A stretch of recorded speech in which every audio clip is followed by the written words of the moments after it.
Hey, what's going on, everybody? It's the CD guy, Johnny Z here. Thank you so much for tuning back into the channel. Today, I'm going to be sharing my thoughts on the new, at long last, the new Anthrax single, It's For The Kids. Well, I don't know if this new song is exactly for the kids, but if you're playing the new Anthrax single for your kids, then you're probably raising them right. The first single here off their upcoming studio album, Cursum Proficio, set to be released this September the 18th, so really excited to finally hear that record. 10 years in between albums here for the band as they now follow up For All Kings, and I really enjoyed this lead single here. It premiered yesterday on Liquid Metal on Sirius, and now getting an official single release today. Diving into this track, I think each band member, really contributes something different and equally important. This was definitely a collaborative band effort here. First and foremost, Joey Belladonna sounds fantastic on lead vocals. I mean, it's really hard to believe this band is in his 60s, and he's still hitting those soaring high notes with, confidence and power, like it's still the late 80s, But what's even crazier to me is that he somehow sounds even more refined than he did back then, I think his voice has aged incredibly well, and if anything, he sounds better, as time has gone on here. There's more, control and depth to it now, but he still, of course, has that unmistakable Joey energy and charisma that helped take the band to the next level, when he joined, some 40 years ago. And, some of his cadence and delivery, on this track instantly reminded me of In My World from Persistence of Time, which gave me that, classic Anthrax feel right away. Not sure if anybody else kind of heard that. Maybe it's just me. Maybe I'm crazy. It wouldn't be the first time. But let me know down in the comment section below if you heard a little bit of In My World in Joey's delivery here. But also, Scott Ian's backing vocals sound fantastic too. And his backing parts add so much punch and personality to the chorus and the heavier sections on here. And, he really never seems to get the credit he deserves for that extra layer of attitude that he brings, behind Joey's vocals to a lot of the Anthrax material. So, great backing stuff by Scott Ian, but Joey Belladonna, my God, incredible vocals on here. Still sounds awesome at 65 years of age. But for me, I think Charlie Benanti is the true MVP of this entire track. Everyone already knows he's one of the greatest drummers in thrash history, but I still think people sometimes overlook just how important he is creatively to the Anthrax sound overall. He's the band's, main riff writer, main architect, arranger, and really the musical backbone of the band. And this song is absolutely packed with, killer riffs from start to finish. Every section on here feels memorable. The transitions are smooth, the pacing is perfect, and the song constantly evolves and does not lose that momentum throughout, and of course, Charlie's drumming here is phenomenal as well. He feels, aggressive and energetic, and, behind the kit, still sounds classic, but, it feels modern at the same time. And the production especially stood out to me here because the drum mix sounds like it was pulled straight from, something from the late 80s from Anthrax, maybe a little bit of State of Euphoria, in my opinion here, and it has that kind of dry, punchy, explosive snare sound and that huge thrashy feel, so I love that. It does not sound overproduced or anything, but, it kind of avoids that overly polished vibe here, and so it sounds organic, it sounds powerful, and his drumming sounds super lively as well. Jonathan Dene absolutely lights the lead section on fire. I mean, what an insane solo on here. He's been such a great addition to the band since joining in 2013, because he brings this modern, melodic sensibility to Anthrax while still keeping things aggressive and chaotic and, just kind of flashy enough to fit that old school Anthrax identity. And, his playing on this track feels completely unleashed, it's technical, but it's also really intense and it's memorable, and it's musical, instead of just being, shredding for the sake of shredding. Frank Bello on bass here, of course, and he deserves a ton of praise too.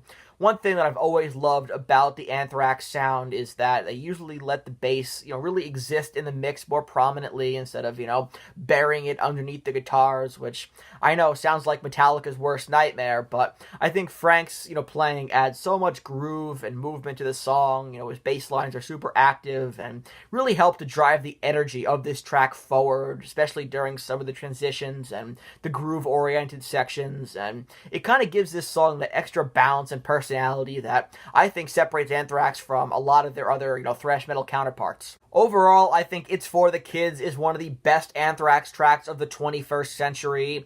Definitely one of the best of the post-reunion era with Joey, and, that's the era I grew up with, and that could just be some recency bias on my end, but, the more I listen to this song, the more I love it. It's just one great riff after another here, and the intro immediately grabs you with that fast, old-school thrash energy, and the verses keep that momentum going perfectly, and the chorus comes in, and it's such an earworm. It has that classic Anthrax, ability to sound aggressive and fun at the same time, which is something that very few bands can pull off naturally. And then, of course, you get to probably my favorite part of this track. The bridge section is absolutely incredible, especially that breakdown around the 2-minute and 20-second mark. And that part is just, I can tell already, it's going to be pure chaos live. It has that big mosh pit energy. And Anthrax have always been great at writing, live anthems. And you can already tell, at least I can, that this song is going to hit insanely hard in concert. Going into this single, and, for the whole record, for that matter, I was expecting kind of a continuation of worship music and For All Kings. But what I love most about this track is how naturally it blends together different eras of Anthrax without feeling forced or, nostalgic for the sake of just, nostalgia. The song absolutely has, that classic thrash spirit running through it, especially in the riffs and Joey's vocal cadences and the overall energy, but it also carries kind of that heavier, more mature songwriting approach that the band had developed during the worship music and For All Kings years. And honestly, I would describe this track as a really cool hybrid between In My World and Fight 'Em Till You Can't, which I don't know if anybody else hears that, but that's kind of the perfect combination for me.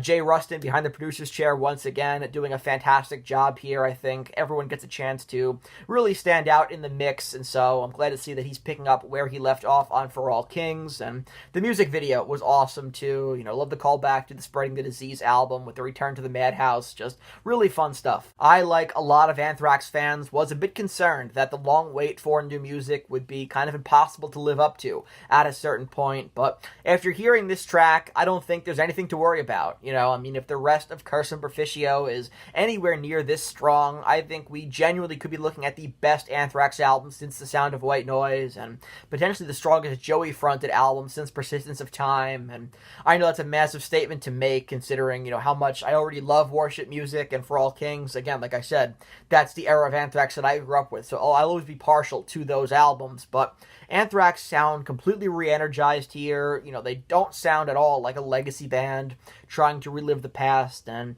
I'm glad that coming off their 40th anniversary tour, they didn't fall into that, but rather they sound, hungry again, which is great to hear. There's a renewed intensity on this song for sure, and if this track proves one thing, it's that the 10-year wait, in between records, in between new music here, due to, the pandemic, and Charlie drumming for Pantera, and the anniversary tour, etc., it may have slowed them down, but it did not take anything away from the end product. And so after waiting 10 years for new Anthrax music, this track definitely exceeded my expectations, which were pretty high to begin with, but I absolutely cannot wait to hear the rest of this record, and really hope they play this song live when I see them this fall, because it just feels like it was designed to become an instant classic live staple. So hopefully they do it live, and maybe some additional stuff from Curse and Proficio. I'm seeing them before the album comes out, just by a few days, but hopefully they'll have a couple more singles out by then at least. But really, really strong stuff here. Very promising lead single, and really thrilled with how this came out. So that wraps up this review here of the new Anthrax single, It's For the Kids.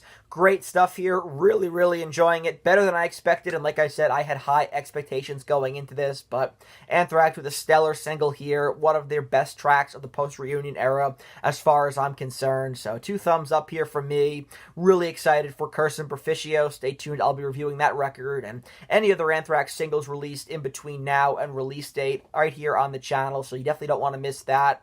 If you enjoyed this video, please give it a thumbs up, subscribe to the channel down below, turn on the bell for notifications so you don't miss a new upload. Follow me on Instagram at the CD Guy JZ, and let me know down in the comment section below what are your thoughts on It's For the Kids, and what are your expectations now after hearing this track for Curse and Proficio. I want to hear from you. And until next time, it's the CD Guy, Johnny Z, signing off. Take care, everybody.